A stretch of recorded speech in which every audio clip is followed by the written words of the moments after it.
What's happening, everybody? So in this video I want to throw a little bit of shine to my brothers and sisters with the 5.7 package in their Challengers and Chargers.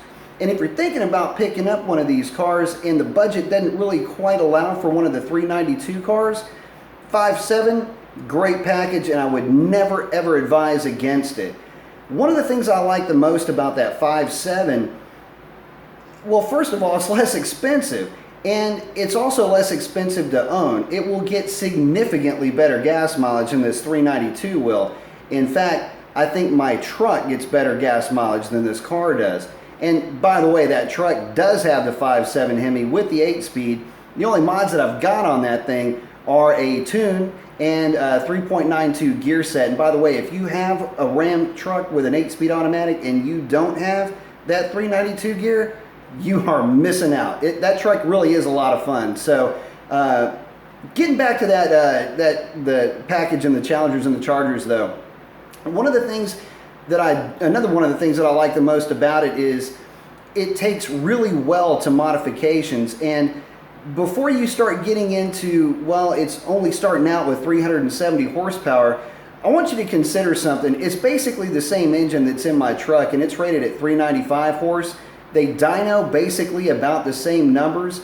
I'm still convinced that 370 horse number is kind of chipped down a little bit, probably to make the void between a 5.7 and a 392 look a little bit better. But anyway, that's just some bullshit opinion on my part.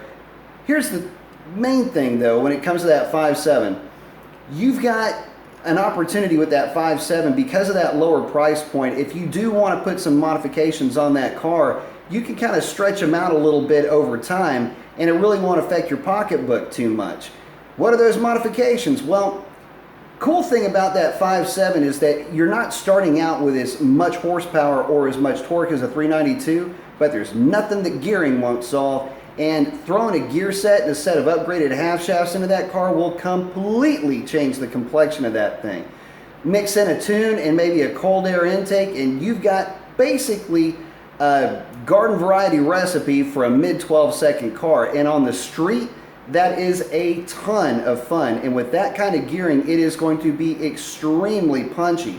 So don't discount the 5.7. If you're looking for one of these cars and you've boiled it down to just the right color and interior package that you like, but you're a little bit bummed out that the budget doesn't quite allow for a 392, don't let it get underneath your skin. You've got plenty of room to grow with that 5.7.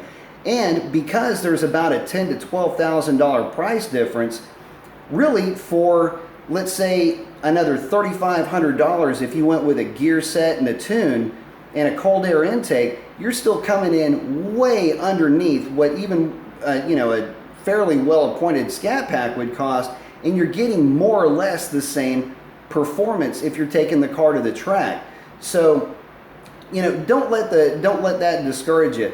And one of the things that always bugged me too, and this is one of the reasons why I'm making this video, is you get this kind of a hierarchy. You got Hellcats looking down at SRT guys thinking there's something better than a scat pack, and then anybody with a 392 looking down at the 5.7 cars.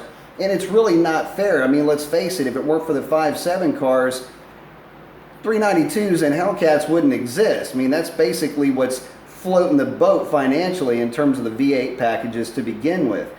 But that's just some bullshit on the side. If you're looking for one of these things, thinking about getting a 5.7, but you're worried about performance or that it won't hang with, say, a Mustang or with a 392, don't let that bother you. There's a few mods you can do to that car that'll get you right back into the hunt. Plus, you'll be getting better gas mileage all at the same time, so it's kind of a win-win if you ask me.